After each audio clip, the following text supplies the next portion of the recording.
Chilling tales for dark nights.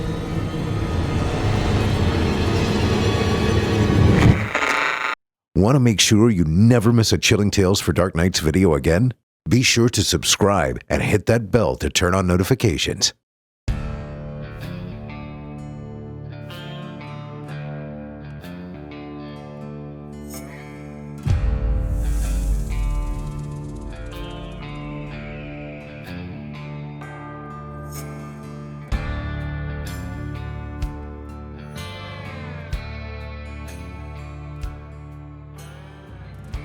And welcome to Season 7, my friends. You know, I'd comment on how I can't believe we made it this far and all that, but I say that every new season. Hell, I'm trying my best to get fired, yet here we are, week after week. Ain't that something, Chester? Maybe I should bring you up to Craig's place sometime, let you track some mud around his house. In the meantime, let's head inside, friends. We've got a very special story for you tonight.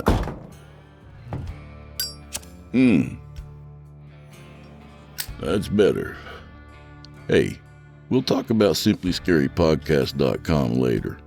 For now, I'm very happy to announce that our old pal Frederick Pangbourne, who sadly passed away last September, is back to join us yet again. He loved being on the show, and we intend to keep him here. A very special thanks to his brother Robert, who unearthed a treasure trove of Frederick's work for us so we can make damn sure that you never forget them. So smoke 'em if you've got 'em and drink your glasses to the bottom, friends, 'cause old Drew Blood has a tale to tell. In this one, we join a few detectives investigating the disappearance of a young college student, and their inquiry leads them to a secluded manor in the wilderness, where they may or may not uncover more than they hoped for. So without further delay, from the immortal author Frederick Pangbourne, I give you Withering of the Flesh.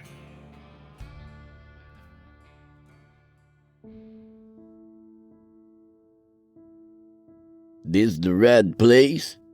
Asked Evans as the car came to a stop just in front of the wrought iron gate sealing off the entrance to the driveway beyond. Yeah, this is it, replied Garnett from the back seat of the sedan. I take it he doesn't care for visitors judging by this gate, stated Deckard from her spot in the front passenger seat next to Evans. The double gates were towering and black with spear-like tips decorating their tops. They were fastened into tall rock pillars constructed of large stones and mortar on either side of the entrance. Garnett commented on the call box on the pillar near the driver's side. Evans pulled the car up as close as possible to the call box and rode down his window. The cold February air seeped into the car's warm interior almost immediately. Evans outstretched his arm and pushed the box's call button. After 30 seconds with no acknowledgement, he pressed it again. Is he home? Deckard asked. He's home, Garnett replied. Trust me. Evans was preparing to push the button once more when the muffled voice of a man spoke. Yes? Who is it? Yes, I'm Detective Evans from the Massachusetts State Police. I'm here with two of my colleagues and would like to have a word with Professor Hayden if possible.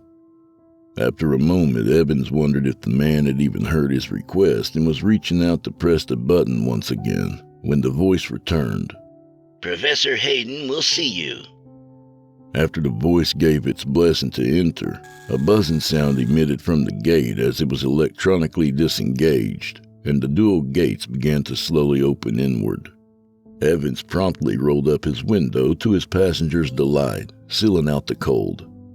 When the gates had opened wide enough for their vehicle to pass through, Evans put the car into drive and began to ease up the driveway that had recently been cleared of all snow and rose into the snow-submerged expansion of heavily wooded surroundings. Evans had been contacted by the state police barracks by a private investigator, Braden Garnett, who stated that he had substantial evidence in the disappearance of his client's sister, a Lori Millay. Millay's disappearance had been all over the local news in the eastern Massachusetts area for just over a month now. Apparently, the family had now hired Garnett to investigate the matter more thoroughly, feeling that local law enforcement were just not giving them the effort or results that they deemed expected. So the case had now been thrown on Evans' desk, literally, and he was now required to check into Garnett's lead since no others were currently being uncovered, and making the task his top priority. Garnett had more or less demanded that he be there when his partner, Deckard, and himself questioned the man supposedly linked to Malay's disappearance, a Professor Peter Hayden. Professor Hayden resided in a manor just southeast of October Mountain State Forest, isolated by 10 acres of densely wooded property that surrounded the house, giving it absolute seclusion. The file had stated that Lori Malay's Jeep was found abandoned just over 5 miles from the house on a lonely stretch of country road. Garnett had done a little digging and discovered that Malay, a student of Professor Hayden's at the university, had been in contact with the professor prior to her being missing. Garnett believed that she had in all probability been at the professor's home the day of her disappearance from the additional statements he had gathered from her friends. Since there were no other credible leads or clues regarding the case, Deckard and Evans made visiting the professor their top priority on their checklist. The driveway snaked through the condensed wilderness of barren trees with their snow-covered branches until the woods opened to reveal the manor. It followed the edge along the snow-blanketed front lawn, then pivoted toward the manor's facade where it came to a loop that circled around a large statue of a nude maiden attempting to conceal herself in a sheet just before the entrance. Black mold was blemishing portions of the statue's porous surface.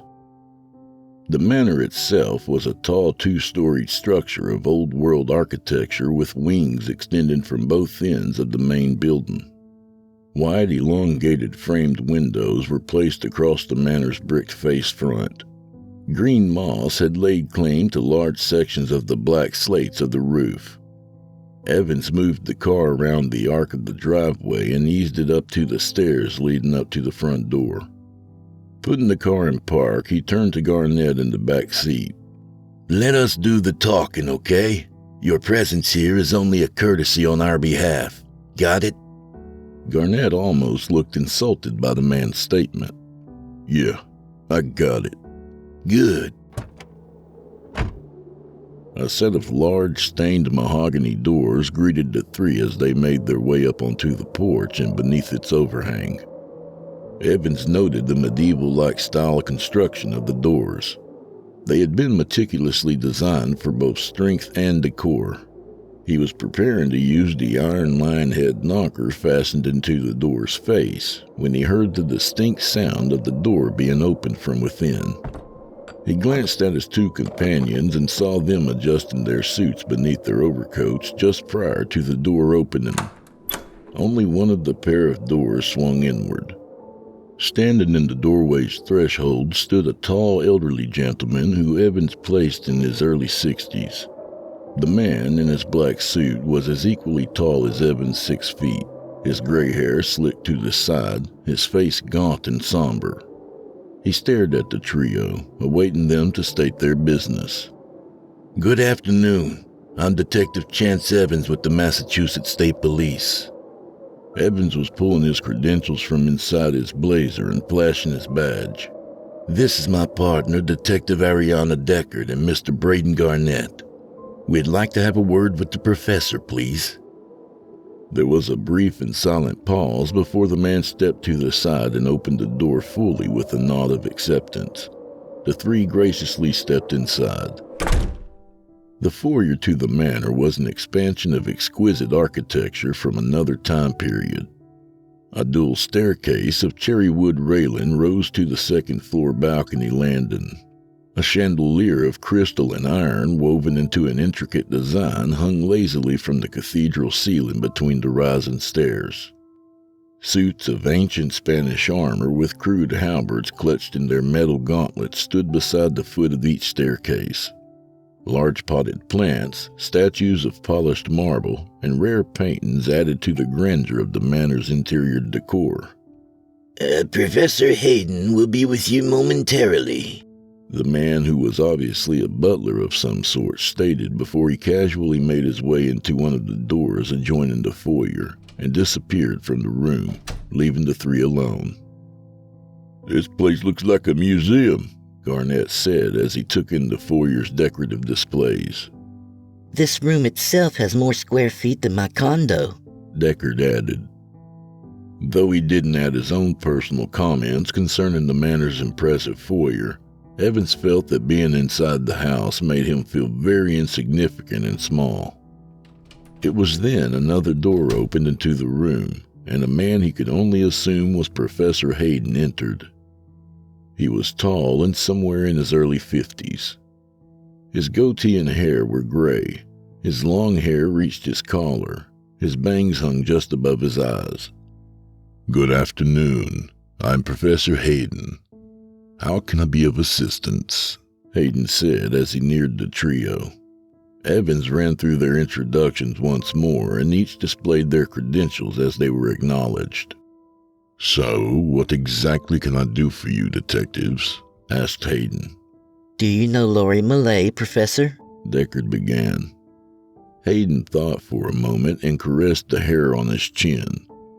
It was then that Evans noticed that a black leather glove was on Hayden's left hand. The right was without. "Yes, I recall the young woman. She was a student in one of my classes at the university.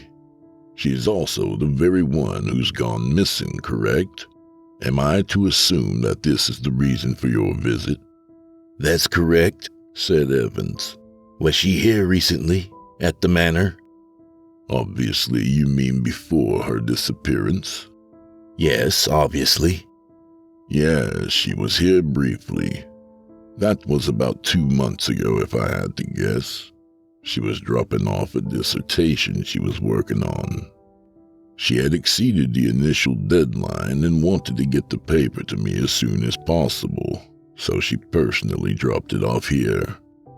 "Is that common for your students to drop off their assignments at your home?" asked Deckard. Hayden shrugged. It was then that both Deckard and Garnett had noticed the gloved hand. "I don't condone my students to visit my home, no. But in her instance, Ms. Millay was persistent, and any further delay would have affected her grade, which she hoped to avoid." "How long did she stay?" Deckard continued. Again, Hayden shrugged. "Only briefly. A few minutes, if that." "What's with the one glove, Professor?" Garnett asked. Evans bit his lip at the man's irrelevant and personal question. It was obvious he had already forgotten their talk in the car prior. Hayden held up his gloved hand and moved his fingers about. "Unfortunately, when I was a young student, my hand had been exposed to a corrosive acid during a personal experiment, and it was badly damaged as a result. I wear this glove to spare anyone the sight of my disfigurement." "What type of acid?" Garnett inquired. "I take it you are familiar with advanced chemistry, Mr. Garnett?" Garnett felt himself being put on the spot and on the brink of looking foolish. He simply shook his head. "Well then, the answer is immaterial. Is there anything else I can help you with?" he asked, turning to Evans and Deckard, his tone hinting his growing impatience. "My apologies, Professor," Evans said, trying to navigate their investigation back on its initial course as he threw a glare at Garnett. He would straighten him out the first moment they were alone. "Would it be too much to ask if we could just take a quick look around? We were just trying to eliminate our leads. And because Ms. Millay was here recently before her disappearance, you are unfortunately one of those leads." "Is it safe to assume you do not have a warrant?" Evans sighed. "No, we do not. Again, this is more of an informal question and nothing more, but by denying us, it makes it seem that you do have something to hide. All we ask for is a quick walkthrough, nothing more. If you'd like, you can accompany us." Hayden pondered the matter for a moment, then nodded. "Of course. Anything to aid in your investigation, detectives? Thank you, Evans replied. I will have my assistant Gerald escort you gentlemen through the manor. If Detective Deckard would allow, I personally escort her. That would be much appreciated, Professor, Evans said. Thank you, added Deckard. Hayden nodded in agreement and excused himself as he departed the foyer in search of Gerald. Evans took this window of opportunity to address Garnett. What did I tell you about asking questions? What? I only asked about the glove. Neither of you were curious? Garnett shot back. We're not here to inquire about the man's attire, are we? If there are any burning desires to ask a question, run them by me or Detective Deckard first, okay? Yeah, sure. Garnett's tone implied that Evans had finally hammered the point home. Okay then. Evans now turned his attention to Deckard. Garnett and I will check out the upstairs if you can do a sweep of the first floor and any basement if this place has one.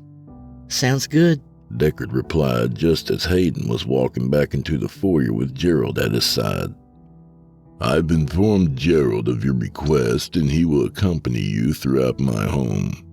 I have also instructed him, as I am now telling you, that I will have no one rummaging through my personal belongings without consent from myself. If you choose to disobey my instructions, I will ask the three of you to leave the premises immediately. Is that clear? Hayden explained as he eyed the trio. Remember, I am not required to obligate any of this. Understood, and thank you again, Evans answered. Very well then. Gentlemen, you may proceed with your walkthrough. Detective Deckard, where would you care to begin? If you could show me around the ground floor, that would be fine. Yes, of course. Shall we start with the west wing? Hayden suggested as he moved to a door on the left and held it open. Evans and Garnett were already taking one staircase up to the second floor with Gerald close behind them as she moved to the door of the west wing. Beyond the door being held open for her, Deckard found herself in a hallway of cherrywood paneling and plush carpeting. Hayden moved in front of her and began dictating the layout of the wing as they walked. The door here to your right is a bathroom. The other is a closet. Across from the closet is a door leading to the greenhouse. Feel free to enter any room and have a look about as we move around, Detective. Is there a basement to the manor, Professor? Hayden stopped and turned to Deckard. Why, yes, there is. Would you prefer that we begin there instead? If that's not a problem. Not at all. Follow me, please. As they exited the hall by a door at its far end, Hayden continued his narrated tour as they made their way accordingly through a dining room and then the kitchen. Each room magnificently decorated and fashioned in a blend of both modern and periodic styles. It was in the manor's den that Hayden moved to a section of the wall that had been covered by a thick black velvet curtain. Sliding the curtain aside, a small alcove was revealed with a single door inside. The door, similar in structure to the ones granting entrance to the manor itself, was as decorative as it was sturdy. Iron-reinforced strips were fastened into the wood, only adding to its strength. That's an unusual place for a basement door, Deckard stated as the door's oddly concealed placement drew her interest. Yes, it is, Hayden replied with a chuckle. He was drawing a long key from the inside pocket of his gray suit blazer and inserting it into the door's keyhole. I thought the same thing when I first acquired the manor so many years ago. The cellar's construction, for whatever reasoning, provided it with two entrances, this being the back door, if you will. Why it was placed in the den is still a mystery. I found it to be quite an eyesore despite the door's elaborate design and had the curtain placed across it. As Hayden played with the key, Deckard nonchalantly touched her service weapon secured in the waistband of her slacks and hidden beneath her long walker coat and suit blazer. A hidden door was indeed odd, and in the far-off recesses of her brain a tiny alarm was being put on standby, thus the reassurance of her weapon. "Here we go," stated Hayden as he disengaged the lock and the door pulled open. He then reached inside the door frame and turned on a light switch. "Watch your step. The stairs are a bit steep in this entrance," he added as he entered first and descended the stairs. Deckard stood in the threshold and looked down the winding stone stairwell that dropped into the bowels of the manor in a twisted passage. A string of overhead light bulbs had been fastened into the ceiling, providing an ample amount of light as she too stepped down. Her hands touching the narrow stone walls for support as she carefully guided herself down the steep steps. This reminds me of a castle I was in during a trip to Ireland a few years ago, Deckard commented as they made their way lower, Hayden just slightly ahead of her. "Yes, this does give one the feeling of some medieval dungeon," he said over his shoulder. Deckard could only surmise that they had descended a good 30 feet into the manor's foundation before the stairs finally ended. The surrounding air now had significantly dropped in temperature as they made their way off the stairs and onto the cellar's cobblestone floor. They now stood in a small, dimly lit room. As she rubbed her hands together for warmth, she noticed the room was bare of any features except for another door at the far wall set all the way to the right, and a large painting that hung on the wall to its left. The sight of it caught Deckard off guard, and she moved closer to examine the artwork more attentively.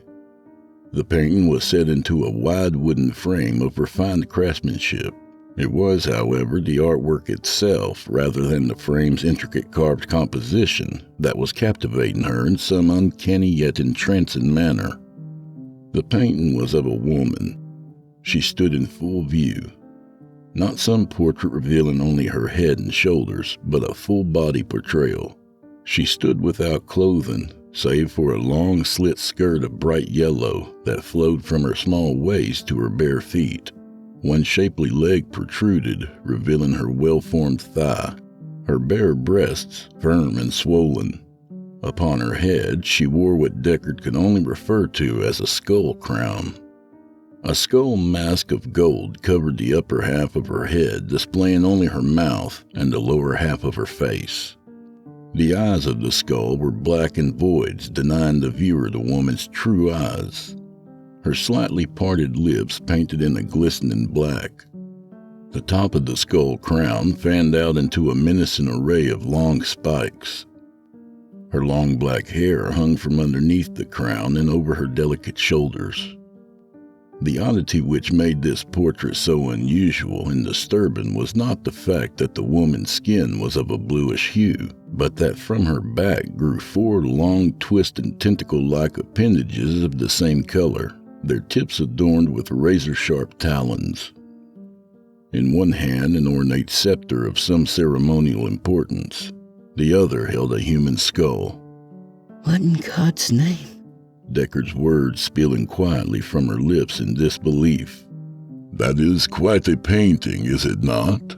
Hayden remarked as he moved next to the detective. "I discovered it hidden amongst some other theistic items when I first acquired the house. The artwork is superb in its detail, wouldn't you say?" Who is she? Deckard's gaze still transfixed to the image. "She was an enigma at first, but after some research I revealed her true being. She is Maya Nissa, one of only 4 high priestesses to the King in Yellow. Her mask hides a face that is no longer of this earth, and is not to be seen by any mortal. For only insanity will result from but a simple gaze." The King in Yellow? She repeated. "Yes, Hastur, the feaster from afar, a deity of ancient times, long before the eons of civilized man." And this? She searched for the name. "Maya Nissa," Hayden finished for her. "She was only one of 4 chosen as his high priestess. To touch her forbidden flesh was a rare and sacred privilege, allowed only by her most loyal and preeminent acolytes, bestowing upon them an impression of their servitude. From the corner of her eye, Decker could make out Hayden performing some gesture with his hands. With an effort, she pulled her gaze from the entrancing painting and saw that the professor was removing the leather glove from his hand. He was slowly pulling it off one finger at a time. She looked up and saw that he was smiling. What are you... Deckard began until the glove had been fully removed and dropped to the floor. Hayden's cloaked hand now visible. The hand was indeed disfigured as he had previously stated. Like the color of the woman's skin in the painting, the hand was also of a blue pigment. Its fingers gnarled and the skin withered. The fingernails were pointed and black. Hayden's grotesque hand resembled that of some unearthed cadaver, more than one damaged by a chemical burn. He held his hand up to his face, opening and closing it as he admired the deformed appendage. She is merciful as she is cruel. Her hunger for food insatiable, and I, upon releasing her, have been graced with the divine task of providing for her. Deckard began to slowly move her hand down to her side until she felt the gun beneath her clothing. She slid her hand underneath. Hayden was not blind to her conspicuous actions and opened his hand wide, showing her his outstretched fingers and palm. Deckard felt the gun's holster and her fingers made their way up to the safety latch. Hayden was holding out his open hand as if signaling her to cease her actions, but that appeared not to be the case. To her dismay, it seemed as if the fingers on the horrid hand were gradually growing in length, the black nails stretching from their fingertips. A thin, vertical red line now formed in the palm's center and began to widen. As it parted even further like some deep incision, Deckard could see the bright red tissue inside the wound. Her fingers slowly unlatched the safety on the holster and were wrapping around the pistol's handle as she continued staring at the hand. The wound in the palm was now increasingly wide, and from inside there was a movement. Tiny black tendrils, like thin earthworms, squirmed from the opening. As they emerged, small white objects like rice grains were being pushed out of the wound and falling to the floor. With her fingers wrapped around the gun's handle, she began to steadily slide the weapon out, her movements gradual and slowed as if against her will. She averted her eyes from the monstrous hand and looked to the fallen white specks on the floor at her feet. Her eyes widened as she recognized the tiny wiggling objects as maggots. Her mouth opened in horror. Before she could pull the weapon entirely from the holster, Hayden thrust his open hand into her face. The impact jerked her head back, and the long pointed fingers quickly closed around her head, firmly securing it. The gun slipped from her hand and fell harmlessly to the stone floor as she instantly grabbed at Hayden's arm. She could feel the moist wound in his hand pressing against her lips as the tendrils pushed into her mouth, the maggots dropping into her throat. They had constructed her altar to the unspeakable one in the depths of this very house. They strived to have it buried beneath the earth, hoping to conceal her from the world, Hayden said as he tightened his grip on her head. Ancient rites and blood sacrifices of their timeless religion were carried out here centuries before the arrival of European man. Unfortunately, the coming of the Christians and their strict opposition to the worship of the Old Ones in the Temple of the King in Yellow were deemed blasphemous. So they buried all beneath this very ground, hidden from the eyes of man. That was until hundreds of years later when this manor was unknowingly built over the site. Deckard saw Hayden's lips moving, but she heard only garbled noise. The hand's grip was like a vice. She could feel the fingers stretching over the back of her head until they locked its black nails into her scalp. Her hands feebly slapped and clawed at his arm as the tendrils pushed deeper inside, boring into the soft tissue within her throat, the maggots choking her as they fell into her airway.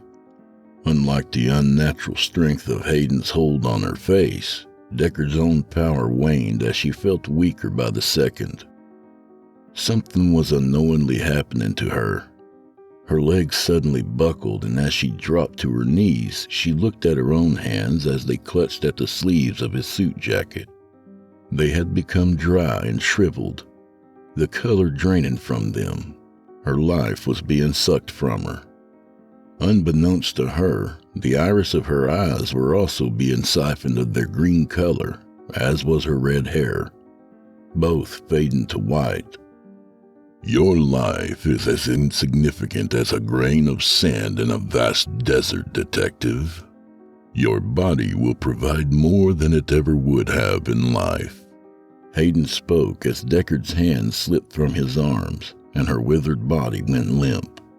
Her white, colorless eyes rolled into her head, and her arms fell lifelessly to her sides as she succumbed to the physical draining of her essence. A faint slurping sound continued from Hayden's palm as she slid to the floor. Well, I guess we've seen enough. We appreciate you showing us around, said Evans to Gerald as the three men returned to the top of the staircase. You good, Garnett?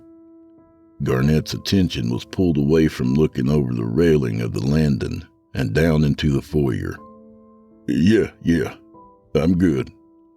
Gerald simply nodded in acknowledgement and began to descend one of the staircases with his guests in tow. One hell of a house, huh? Garnett commented as they walked down. Yep, Evans casually replied as he eyed the chandelier above them. It would take me working 3 lifetimes to afford a place like this.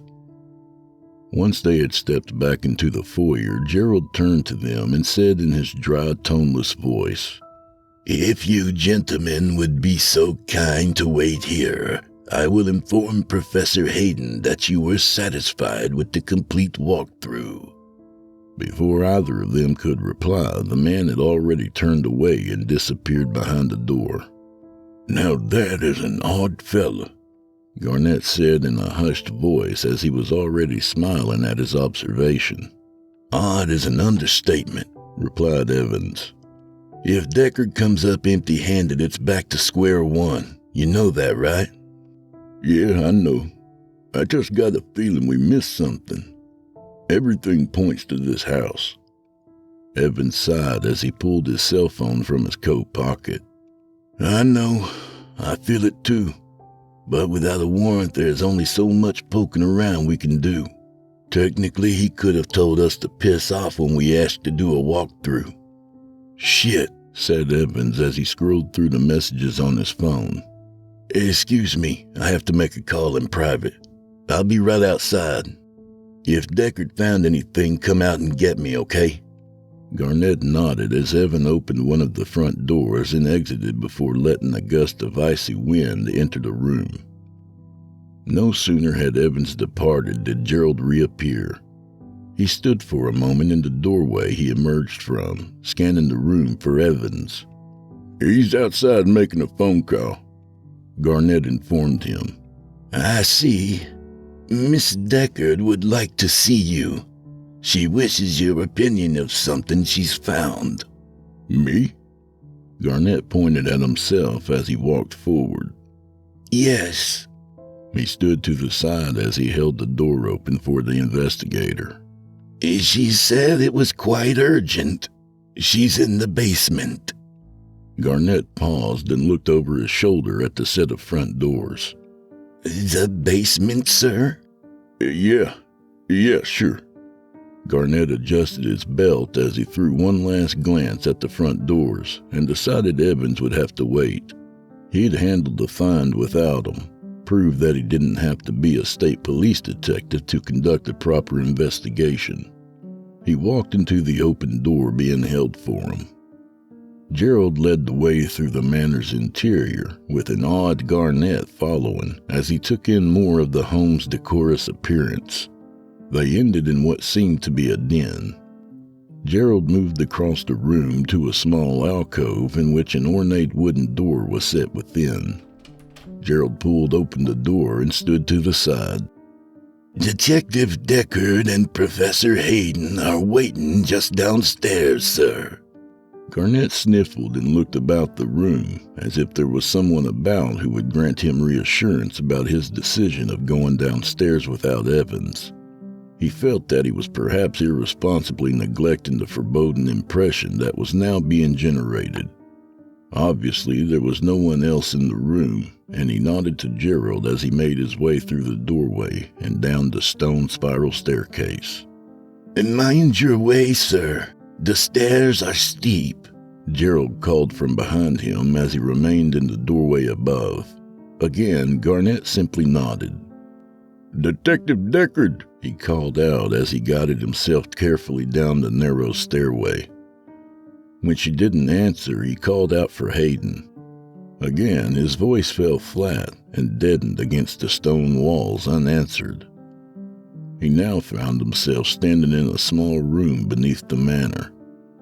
He noticed how the air had chilled considerably just before he took regard of a painting that hung from the wall opposite him, next to a door. Out of all the ornamental objects he had beheld within the manor today, this had to be the most bizarre furnishing yet. The painting had to be approximately 30 to 40 inches. The painting surpassed the details of the frame's construction. The lifelike resemblance was as eerily freakish as it was sexually entrancing. Garnett stepped closer. His tongue ran across his arid lips as he felt his breath quicken. He raised his hand and was prepared to gently caress the canvas's surface when a noise came from behind the door near him. His hand quickly fell to his side as he returned his composure. He cleared his throat and called out, "Hello, detective. It's Garnett. I was told you found something." The door suddenly opened outward on silent hinges and Professor Hayden stepped out. "Mr. Garnett, we've been awaiting you." "And Detective Evans?" he asked as he looked over Garnett's shoulder. Garnett jerked a thumb to the stairs behind him. "He's upstairs making a phone call. What did she find?" "It's probably best if she speaks to you directly. Come in, please." Hayden stepped aside, allowing Garnett entrance into the darkened area beyond the door. "Yeah." As he walked toward the open door, he pointed to the painting as he passed. "That is one crazy-looking painting you have there, Professor. Where'd you get that?" "Do you like it?" The detective also found it most unusual. As Garnett passed Hayden and entered through the door, he failed to notice the exposed, ungloved hand, even as the clawed appendage was clasped onto his shoulder when the professor guided him inside and closed the door behind them. As soon as Evans entered the manor, he felt as if something were wrong. He joggled the clinging snowflakes from his overcoat and looked about the empty foyer. He scoffed as he shook his head in disappointment. Garnett was a piece of work and undisciplined as far as he was concerned. It was obvious now why the man couldn't get his foot in the door regarding the police department and had to settle as a private investigator. How he managed to obtain those new leads was beyond him. "Garnett!" he called out. "Garnett! Deckard!" His callings were answered by the faint and muffled sound of someone briefly shouting. He cocked his head and listened intently. Silence. He couldn't have imagined the sound, could he? He was preparing to call out once more when the sound came again. It was the undeniable sound of a weapon being discharged from some far-off, concealed part of the house. The shot was barely audible and would have perhaps gone undetected if he had been calling out Garnett's name. He quickly pulled his 9mm from his holster. "Deckard! Garnett!" He shouted again, then listened for some type of reply. Silence. Not even a recognition from Hayden or Gerald. Garnett's assumption of Professor Hayden's involvement was now dead on. The man was hiding something in this house, and it had obviously been discovered. It was then he noticed that one of the number of doors into the foyer was slightly ajar, a door to his left. He made his way through, his weapon at the low ready. He was now passing through a hallway when the sound of another gunshot shattered the manor's stillness. It had come from somewhere underneath him. The manor was equipped with a cellar, he surmised. It was now just a matter of finding its entrance. His pace quickened and his weapon was now raised as he made his way forward. His eyes fell upon the open door as soon as he entered the den. He shouted out his companions' names again as he moved to the doorway. Their reply was absent. He stopped at the door's threshold and peered down the steep, winding stone steps that descended someplace below the manor. Once more he called out their names, and once more he was met with a negative reply. He threw a quick glance over his shoulder to assure that he was in the room alone, then carefully made his way down into the bowels of the house. Keeping his shoulder to the stairwell's stone surface and his pistol pointed in front of him, Evans slowly stepped lower and lower beneath the manor and deeper into its foundation. The air was chilled as he stopped just before entering the small room at the end of the stairs. He scanned the room quickly, his weapon moving in the direction of his eyes. The painting, though seen, did not hold the same fascination as it had the others. Perhaps because the onlooker was aware of the impending danger and not gullibly transfixed by its spell, as were the others who beheld it and were unaware of any peril. What grasped his attention was a sparkle from the cobblestoned floor. Like a tiny shard of glass, the object glistened and shined under the bulbs in the ceiling. With his weapon pointed at the door, Evans squatted and lifted the minuscule item. It was a single diamond-studded earring. It resembled the ones Deckard wore. Surrounding the area where it lay were a dozen maggots. Most were squashed into the stone floor, while a few were still squirming amongst their dead comrades. Evans stood and slid the earring into his coat pocket. He thought of calling her name, but did not want to give himself away to whoever was behind the door, if they weren't already aware of his presence. He stepped towards it, paying the painting no heed. Placing his ear inches from the thick, crude wooden door, he listened carefully. Nothing.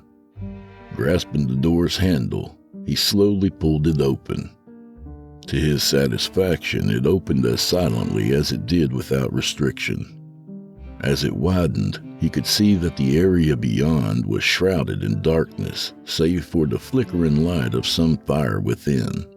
A blackened chamber, voided of any artificial light, was stationed past the door as he stood in its threshold. The entrance was fixed into a corner of the room as it extended out to his left. At the far left wall, which was clear to be the front of this ceremonial chamber, stood a tall stone statue. The statue was carved to depict a robed monk-like figure with its arms held out from its sides in a welcoming embrace. Though the face of the stone figure was obscured by its cowl, the limbs are what revealed it to be of some inhuman being. Long tentacled limbs outstretched from the robe's sleeves as they did from underneath the robe and spread across the statue's base. At each side of this stone stood a lit brazier. Set at the foot of the statue appeared to be some lidless sarcophagus. It was from inside this stone structure that a fire blazed. It was the illumination of these three fires that cast a penetrable light within the blackness of the room. It was then that Evans caught sight of a body lying on the floor near the burning sarcophagus. By the look of its attire, Evans identified the motionless figure as Garnett, his body twisted in a frozen moment of writhing. Evans glanced about the rest of the chamber, but the back of the room was basked in a thick darkness. Not hearing or seeing anyone else with him, he slowly moved toward Garnett. Garnett! Garnett! He whispered loud enough for the man to hear. As he approached, the firelight became enough for him to see Garnett in a more gruesome detail. The man's limbs were awkwardly twisted and his back arched at an unnatural angle. Whatever had befallen him, it was evident it was agonizing. His face was as twisted as his limbs in a mask of extreme pain. He could see one of Garnett's pant legs pulled up, exposing an empty ankle holster, his weapon missing. It was now that Evans was able to see the wrecked condition of the man's appearance. The flesh of his face and bare hands were withered and colorless, like a plant that had been denied water and sunlight over a long period.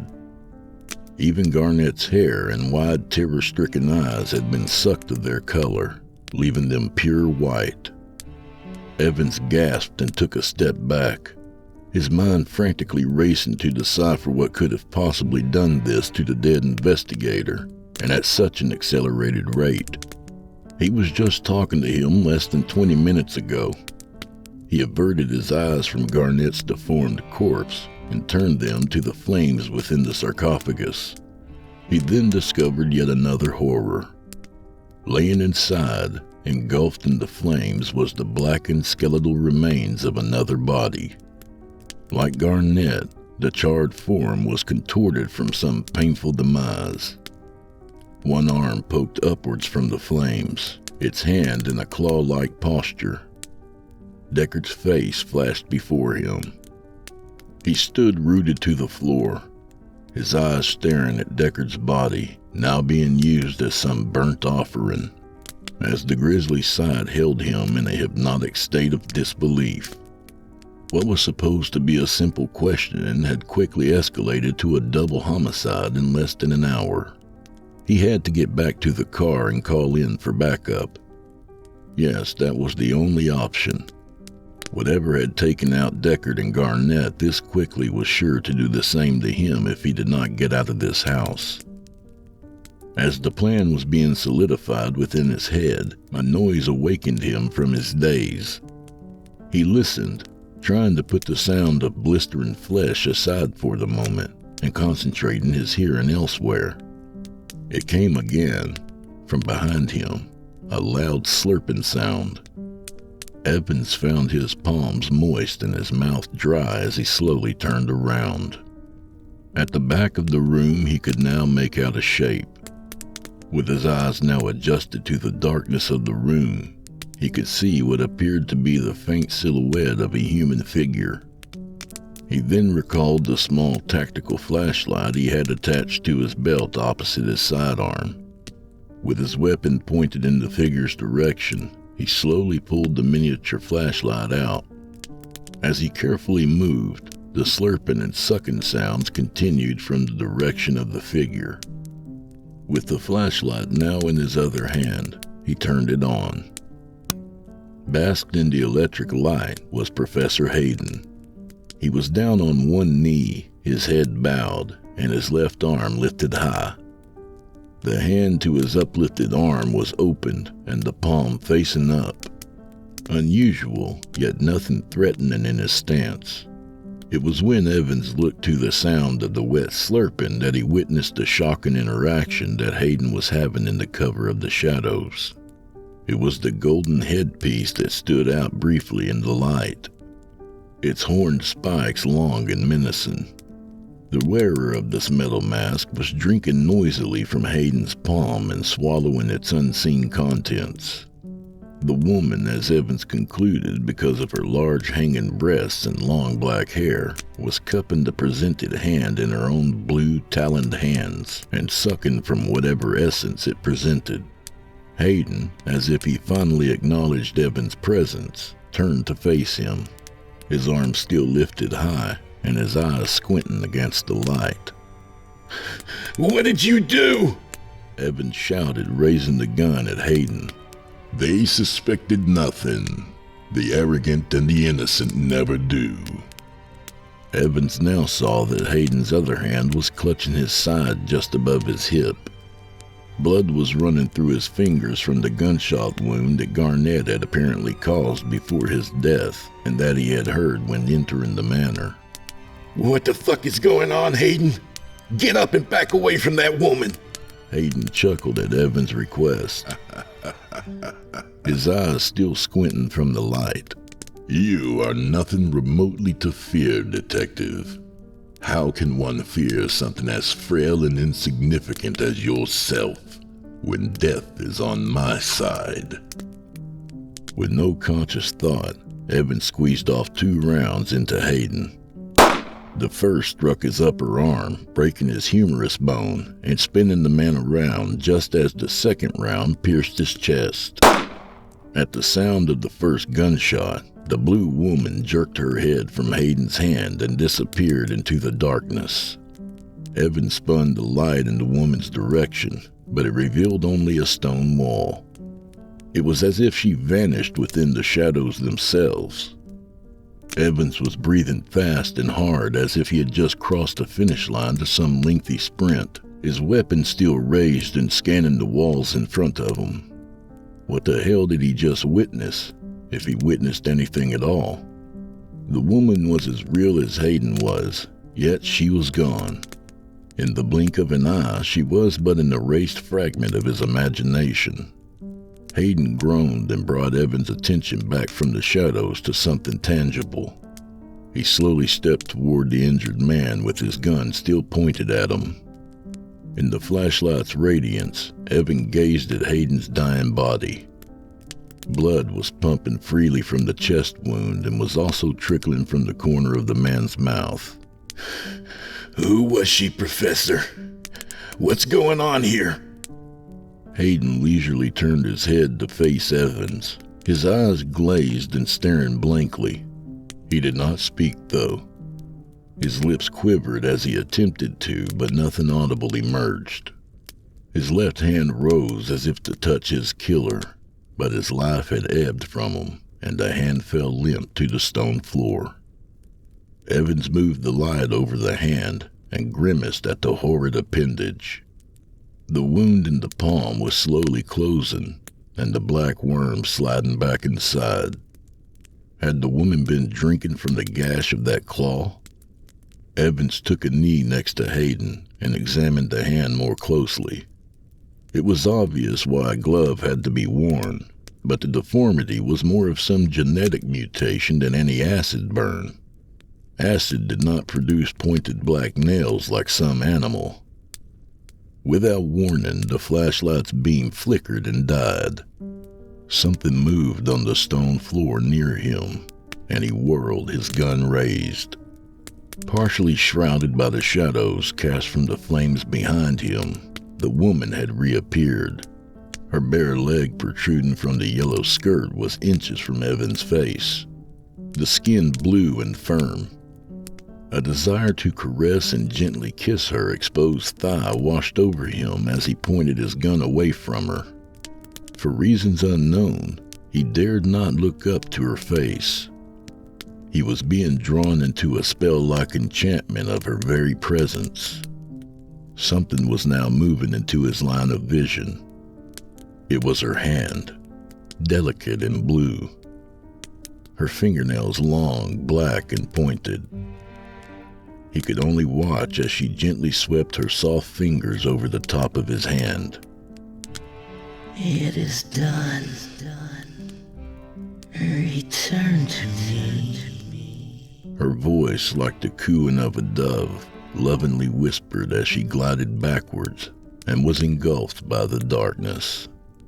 The long tentacles from her back swayed as they were the last of her to vanish. For a moment, Evan stayed on his knee as if in some trance, his body frozen in its current posture. A euphoric feeling of peace had been placed over him. Then the pain struck. His hand burned as if it were shoved into a pot of boiling oil. The gun fell from his grasp, as did the flashlight. the charm cast upon him now broken as he stood and fled from the chamber. He stumbled up the winding stairwell as the searing pain of his hand blinded his senses, causing him to flee in a reckless retreat. He was now fallen into the den and scurried to his feet as he made his way through the manor. He shoved his injured hand in the armpit of his free arm as he ran, bumping into the walls and knocking down paintings as he continued clumsily forward. Before he realized where he was, the front doors to the manor flew open before him as he burst forth into the cold late afternoon air. He tripped and fell the last few steps of the front stairs, landing in the driveway near the sedan. With his good hand, he fished the car keys from his coat pocket as he gritted his teeth against the pain in his hand. What had that woman done to him? He fumbled the key into the door lock and pulled himself inside the car. With the ignition turned on, he threw the car into drive and gunned the accelerator. The car lurched forward and fishtailed as it took off. He had reached just beyond the stone statue in the front lawn when he stopped the car. The pain in his hand was suddenly no more. It had subsided as quickly as it had arrived. With the sedan still idling and the agonizing pain in his hand a fleeting memory, he put the car in park and slowly pulled it from underneath his coat. He had to inspect his wounded hand and see just why the excruciating pain had suddenly subsided. He paused and looked about the area outside the car, which was parked halfway up the driveway of the manor's property, as if prying eyes were upon him. With the hand now out in full view, he stared aghast. The hand that protruded from his shirt sleeve was not his, but one from some conjured nightmare. Like the one he beheld on Hayden, his right hand was withered and blue. Its knuckles gnarled and the fingertips with pointed black nails. His mouth hung open in an appalled frown at the very sight of his newly appointed appendage. A knock on the driver's side window caused him to jump. It was Gerald. The man seemed to appear out of thin air. He stood undaunted against the bitter cold outside as he rapped upon the closed window again. Sir, it's best if you come back inside. It is my duty to instruct you of your appointed responsibilities. There is nothing that can be done now. You are bound to her servitude. She awaits you in the cellar.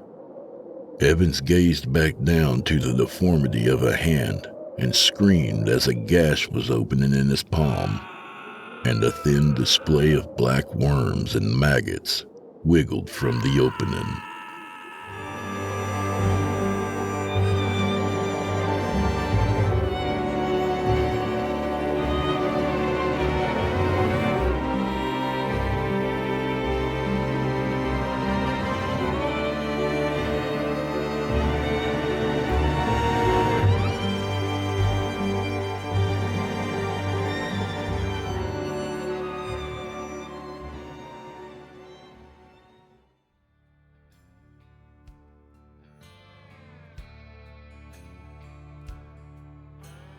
And that was Withering of the Flesh by Frederick Pangbourne.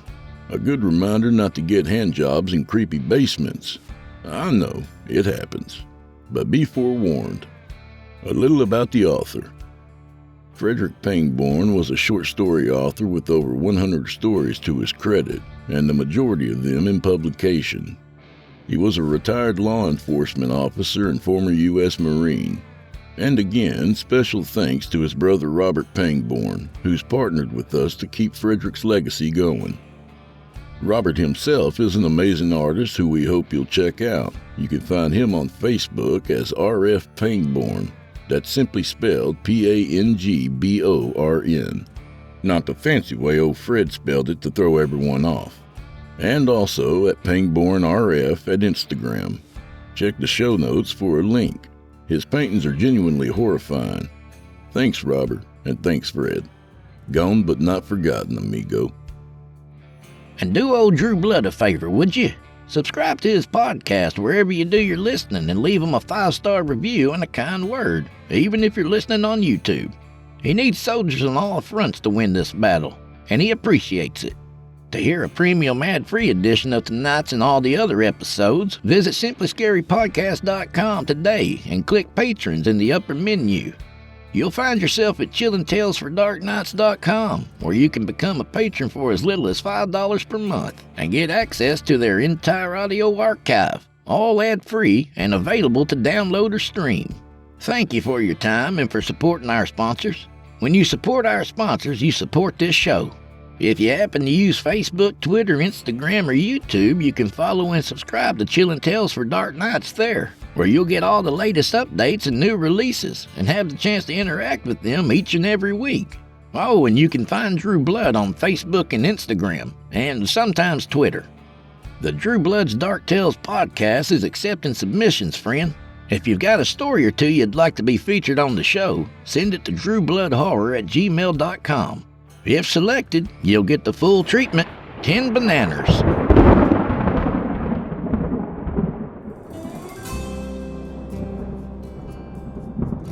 Well, I'm afraid this is where we part ways, at least till next week. So grab a drink for the road, friend. What whiskey won't cure, there's no cure for it all. May the wind be at your back, and may the road rise up to meet you. Here's to another season of Creepy Friday Nights. And until next time, go fuck yourselves, friends. Good night, y'all.